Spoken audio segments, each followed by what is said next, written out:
এই ফেসবুকে আসার পর থেকে অনেক লোকের কাছে অনেক ধরনের কটু কথা শুনে যাচ্ছি আজও শুনে যাচ্ছি।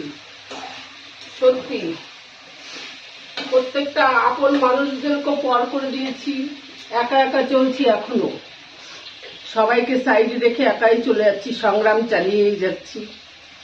দোষ শুধু একটাই, কেন ফেসবুক করি। ফেসবুকে ভিডিও করাটা কি খুব খারাপ?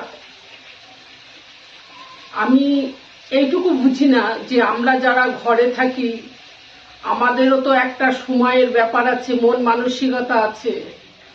কিছুটা সময় যদি ফোন নিয়ে কাটিয়ে দিতে পারি, ফোনের মধ্যে থাকি, 5টা ভাই বোন তাদের মধ্যে চলতে পারি, তবে তো আমাদের মনটা একটু ভালো থাকে। এটা কি খুব খারাপ ব্যাপার? জানি না, খারাপ হলে তোমরা বলো।